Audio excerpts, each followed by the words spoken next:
Gjatë kësaj ore do ta shohim një shembull të asaj që është prerja, unioni, komplementi dhe diferenca bashkësive dhe gjithashtu do të mësojmë se si mund t'i përdorim ligjet e bashkësive dhe se si mund t'i definojmë ligjet e bashkësive.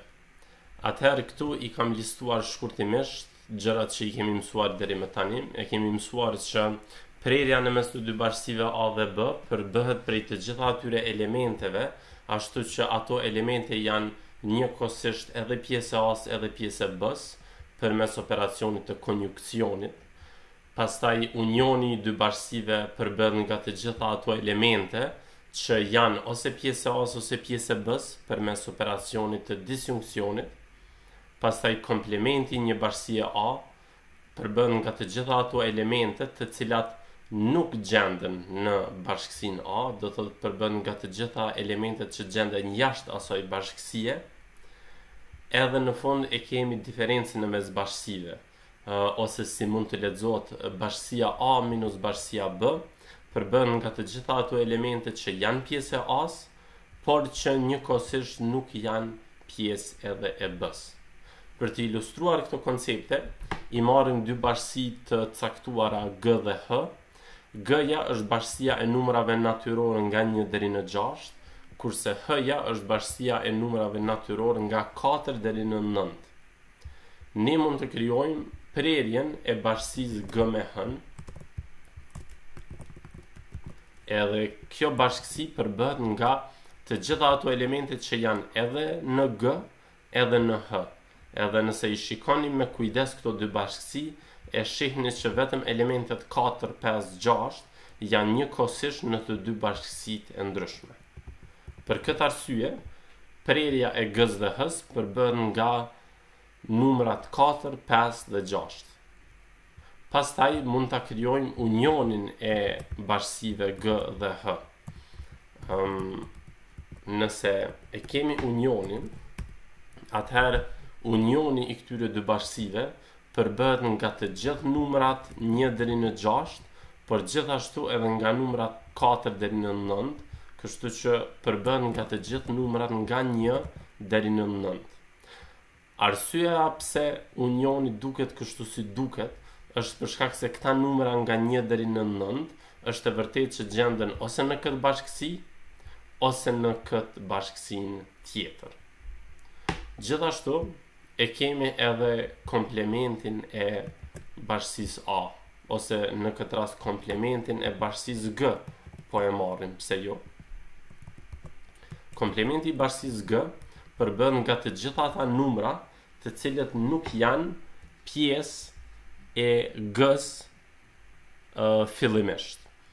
Por jo çfarëdo numra ose jo çfarëdo elemente, siç e kemi parë nga paradoksi i Russellit, por vetëm nga ato elemente që i përkasin një bashkësie të madhe të cilës i referencohemi, dhe në këtë rast po e marrim bashkësinë e numrave natyror.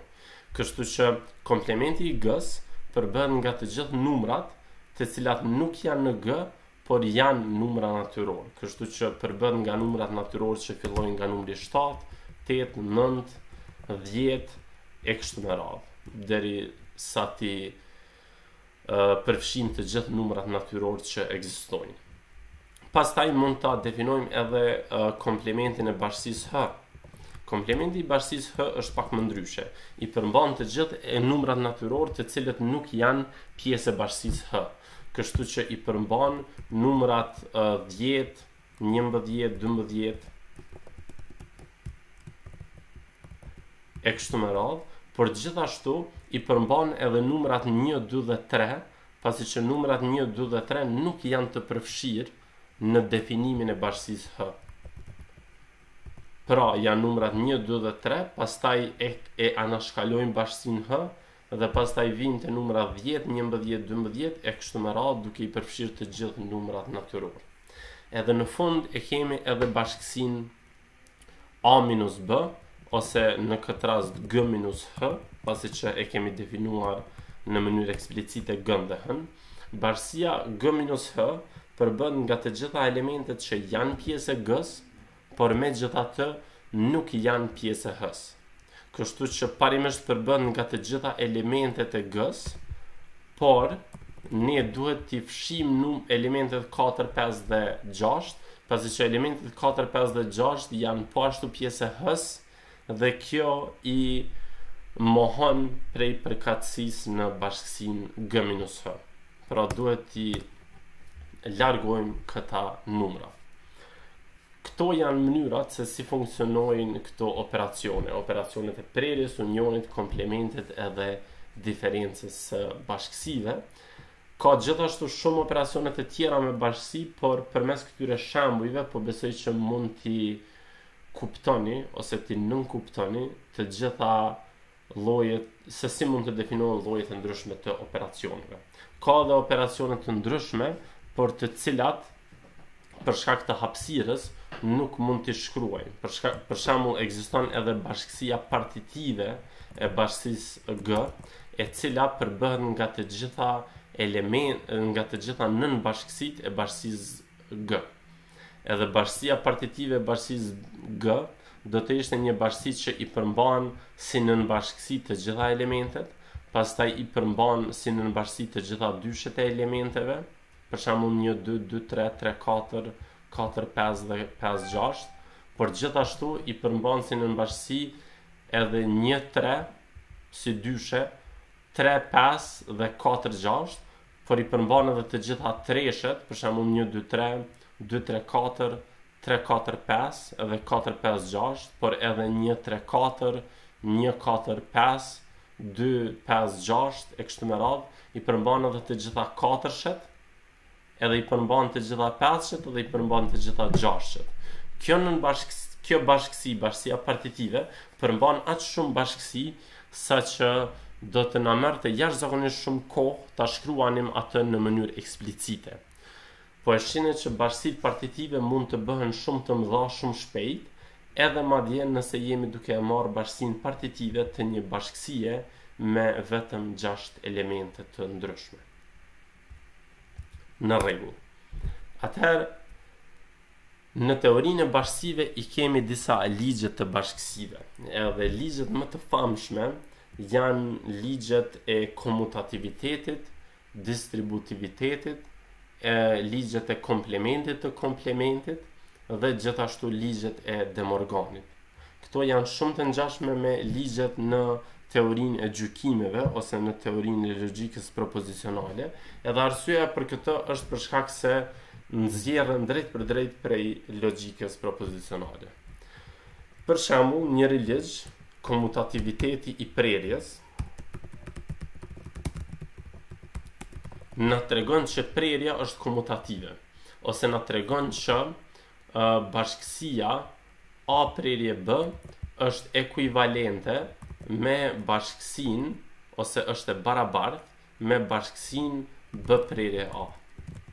Tash na duhet të flasim shkurtimisht mbi atë se çfarë do të thotë që dy bashkësi të jenë të barabarta. Kjo shenja barabarësisë është një shenjë e re, nuk e kemi pas më herët, edhe tani duhet të definojmë se çka është. Dy bashkësi janë të barabarta, atëherë dhe vetëm atëherë kur i përmbajnë të gjitha elementet e njëjta. Ose më mirë mund të themi që bashkësia A është e barabartë me bashkësinë B. Kjo gjë është një gjykim, mund të jetë e vërtetë ose e pavërtetë. Do thotë mund të jetë e vërtetë që bashkësia A është e barabartë me bashkësinë B, apo mund të jetë e pavërtetë që bashkësia A është e barabartë me bashkësinë B. Edhe ky gjykim është ekuivalent me një gjykim tjetër, është ekuivalent me gjykimin që bashkësia A, ose më mirë të themi që për të gjitha elementet që janë pjesë e bashkësisë A,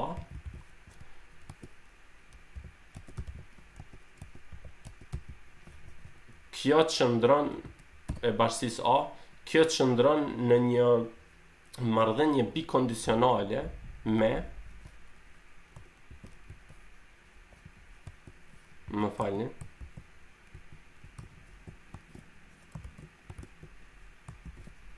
në një marrëdhënie mbi kondicionale me faktin që ato elemente janë pjesë e bashkësisë B. Kështu që nëse secili element që është pjesë e bashkësisë A është pjesë e bashkësisë B dhe secili element që është pjesë e bashkësisë B është pjesë e bashkësisë A dhe secili element që nuk është pjesë e bashkësisë A gjithashtu nuk është pjesë e bashkësisë B, edhe secili element që nuk është pjesë e bashkësisë B nuk është as pjesë e bashkësisë A, sipas definimit të tabelës së vërtetësisë së bikondicionalit, atëherë dhe vetëm atëherë mund të themi që bashkësia A është e barabartë me bashkësinë B. Do thotë vetëm nëse bashkësia A i ka të njëjtat elemente si bashkësia B, dhe nëse as bashkësia A as bashkësia B nuk e kanë asnjë element më tepër ose më pak se sa njëra tjetra, mund të themi që këto dy bashkësi janë të barabarta. Kështu që kur po them që bashkësia A prerje B është e barabartë ose është ekuivalente me bashkësinë B prerje A, jam duke thënë që të gjitha elementet që definohen prej prerjes së A-s dhe B-s janë po të njëjtat elemente, asnjë element më shumë dhe asnjë element më pak, sesa elementet që definohen prej prerjes së B-s dhe A-s. Këtë gjë mund ta vërtetojmë shumë lehtë përmes një udhëtimi të shkurtër në për definimin e prerjes së bashkësisë A dhe B. Prerja e dy bashkësive është thjesht konjukcioni ose përbëhet nga të gjitha ato elementet që e përmbushin si gjykim konjukcionin e këtyre dy gjykimeve themelore, D-ja është elementi A-s dhe D-ja është elementi B-s. Për shkak të komutativitetit të konjukcionit në teorinë e logjikës propozicionale, ne thjesht mund të shkruajmë që kjo është e barabartë me këtë gjën këtu, do të thotë thjesht ja u kemi ndruar vendet gjykimeve themelore brenda konjukcionit, edhe kjo gjëja këtu sipas vetë definimit të prerjes së dy bashkësive është thjesht prerja në mes të bashkësive B dhe A. Po besoj që mund ta shihni këtë gjë me lehtësi. Do të thotë nëse do të definonim prerje në mes të B-s dhe A-s, do të shkruanim këtë gjën këtu. Për kjo gjëja këtu, për shkak të komutativitetit të konjukcionit, është e barabartë me këtë shprehjen këtu, dhe kjo shprehja këtu është thjesht definimi i prerjes në mes të A-s dhe B-s.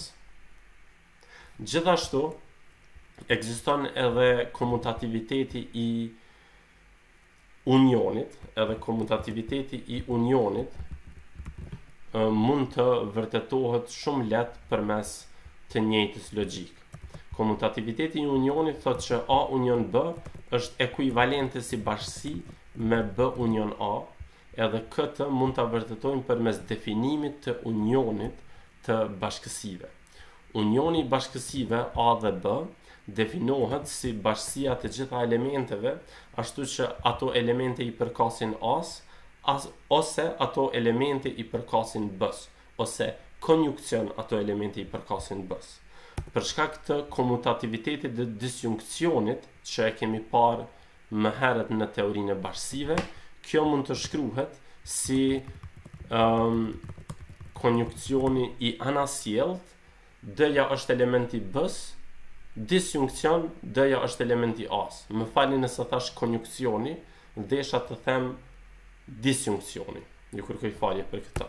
Edhe kjo gjëja këtu është thjesht definimi i unionit në mes të B-s dhe A-s. Është pak a shumë e njëjta logjikë që kemi përdorur për ta vërtetuar komutativitetin e prerjes, por në këtë rast e kemi vërtetuar komutativitetin e unionit. Në rregull. Atëherë, gjithashtu i kemi disa rregulla të tjera, të cilat quhen asociativiteti i prerjes.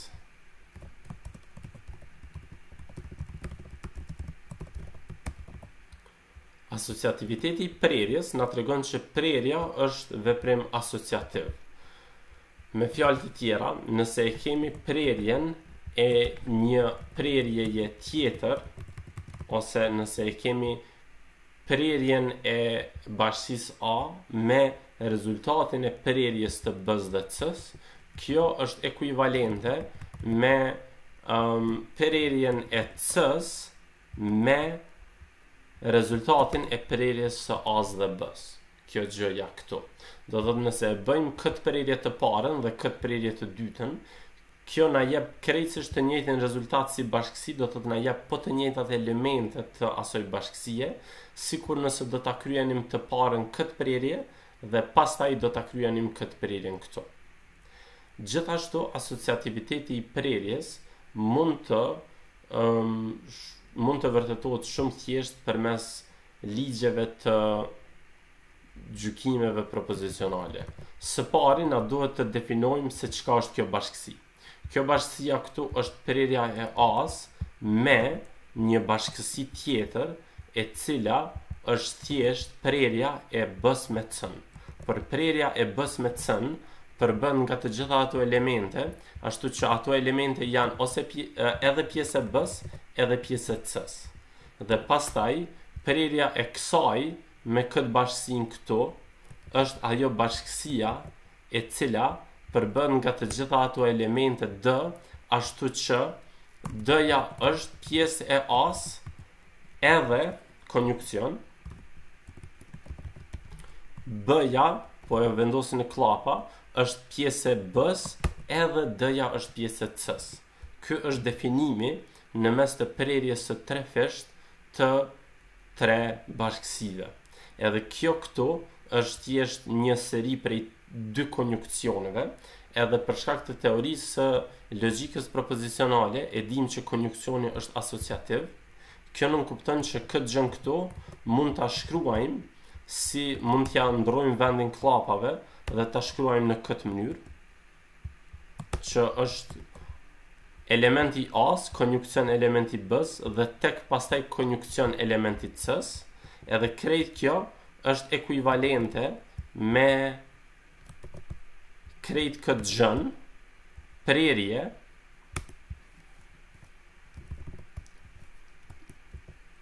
prerje bashkësia C, edhe krejt kjo është e barabartë me, ose është ekuivalente me bashkësinë nëse e rishkruajmë këtë shprehjen këtu brenda klapave gjarpërore, sikurse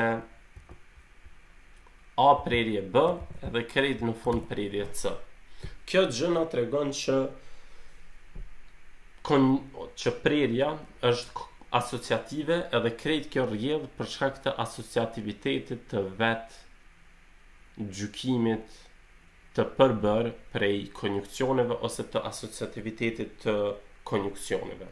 Krejt e njëjta ose diçka shumë e ngjashme mund të bëhet edhe në rastin e asociativitetit të unionit. Në fjalë të tjera, unioni është proces asociativ.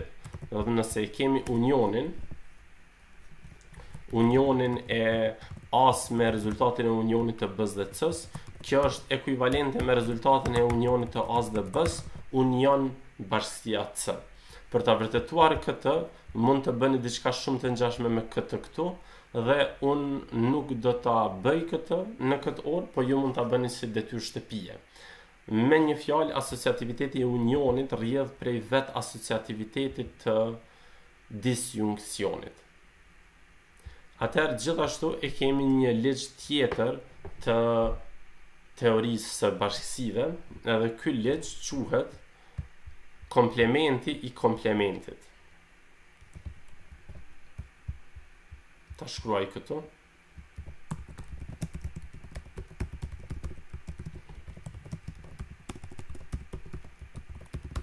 Ligji i komplementit të komplementit thotë që nëse e marrim një bashkësi të çfarëdosh me A dhe kësaj bashkësie ja marrim komplementin, e marrim një bashkësi tjetër, komplementin e A-s. Sidoqoftë nëse e marrim komplementin e A-s dhe prap e marrim komplementin e asoj bashkësie rezultuese, kjo është ekuivalente me vetë bashkësinë fillestare A.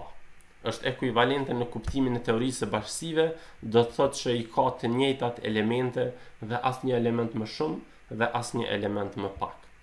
Për ta vërtetuar këtë, na duhet ta marrim definimin e komplementit të dy bashkësi, definimin e komplementit të një bashkësie, Komplementi një bashkësie përbëhet nga të gjitha ato elementet, ashtu që ato elementet të mos jenë pjesë e bashkësisë A.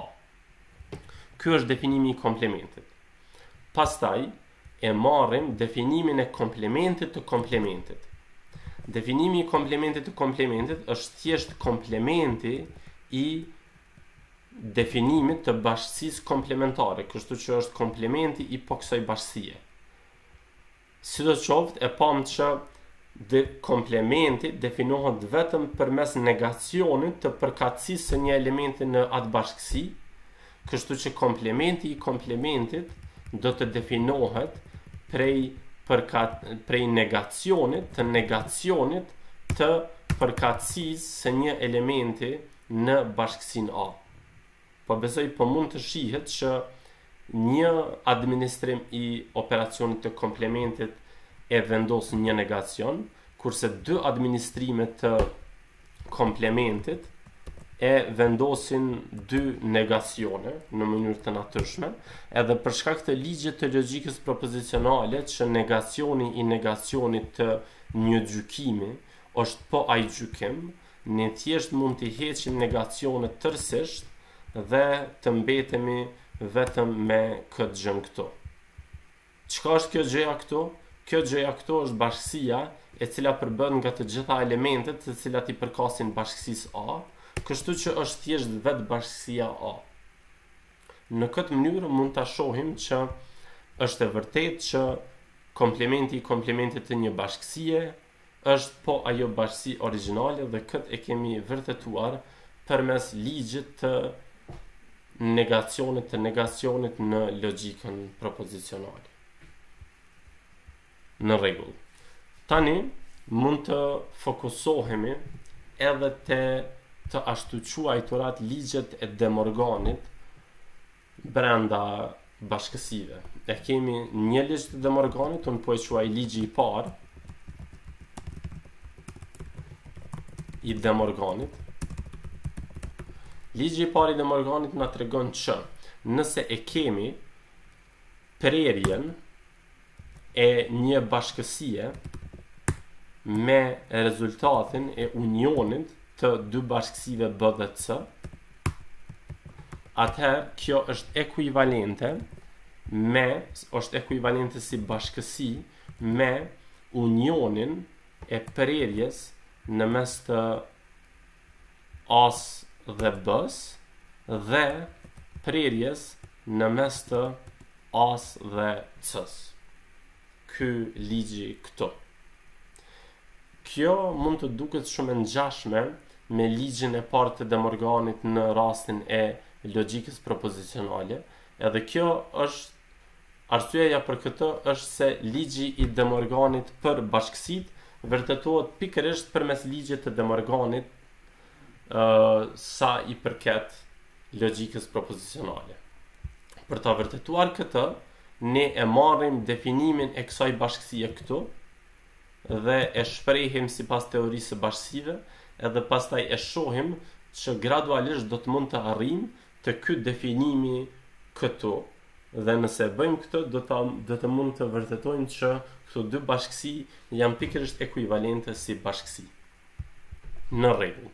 Atëherë kjo gjëja këtu është ekuivalente me prerjen e A-s me një bashkësi, e cila bashkësi është pikërisht bashkësia e cila përbën nga të gjitha ato elemente D, ashtu që ato elemente janë pjesë e bashkësisë B ose pjesë e bashkësisë C. Thjesht po e shuaj definimin e unionit. Edhe tani mund ta zbërthejmë këtë më tutje, duke thënë që pasi që e kemi këtu një prerje, edhe pasi që kjo gjëja këtu e definon bashkësinë, e gjithë kjo bashkësi me prerjen me bashkësinë A është bashkësia e të gjitha atyre elementeve, ashtu që kjo mbetet e njëjta, për shkak se thjesht përshkruhet, por ashtu që gjithashtu D-ja është element, gjithashtu D-ja është elementi A-s dhe këtu e kemi një konjunkcion. E kemi një konjunkcion për shkak se këtu e kemi një prerje, edhe ne e pam më herët që definimi i prerjes shkon përmes konjunksionit. Vetëm që në këtë rast, në vend të këtij gjykimi të thjesht, e kemi një gjykim pak më të përbër që e kemi vendosur qëllimisht në klapa. Sidoqoftë, kjo gjëja këtu, për shkak të ligjit të De Morganit në logjikën propozicionale, është thjesht ekuivalente me këtë që po e shkruaj tani.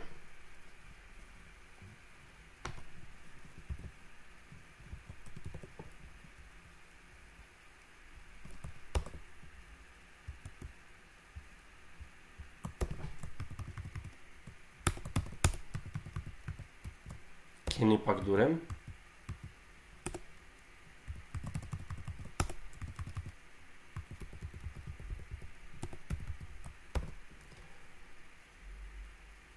Po besoj mund të pajtoheni që këtu thjesht është përdorur ligji i distribuimit të konjunkcionit mbi disjunkcionin, edhe këtë e kemi bërë pikërisht këtu. I kemi dy konjunksione dhe në mesin e tyre i kemi një disjunkcion.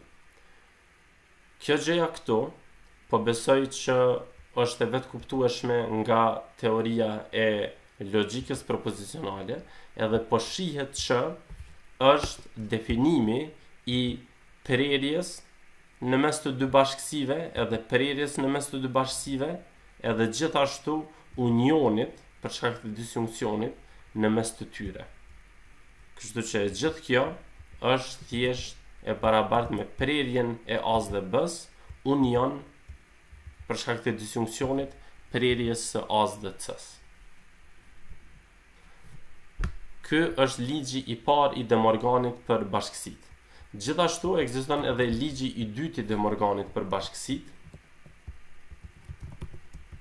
i cili mund të shkruhet thjesht anasjelltas, në vend të prerjeve kemi unione, edhe në vend të unioneve kemi prerje. Kështu që këtu e kemi një prerje, edhe gjithashtu këtu në mes e kemi në prerje. Ligjin e dytë të De Morganit mund ta vërtetoni pikërisht përmes një logjike fare të ngjashme, të cilën po ju a lë si detyrë të shtëpisë. Është shumë e ngjashme, vetëm që kur të vini te ky stad, do ta keni këtu një disjunksion dhe këtu do ta keni një konjunksion dhe do ta përdorni ligjin e dytë të De Morganit për të arrirë te kjo faza këtu dhe për të vërtetuar edhe pjesën e djathtë të ligjit të dytë të De Morganit për bashkësitë. Këto janë ligjet të cilat përdoren shumë shpesh në teorinë e bashkësive, edhe po e shihni që të gjitha këto ligje mund të vërtetohen kryekëpot përmes aplikimit të ligjeve të logjikës propozicionale. Madje, këto ngjashmëri janë aq të ngjashme saqë e kanë inspiruar edhe shenjën e prerjes dhe unionit. Po e shihni që shenja e prerjes është një U kokë poshtë, ashtu si kurse shenja e konjunksionit është një V kokë poshtë, kurse shenja e unionit është një U, edhe gjithashtu shenja e disjunksionit është një V.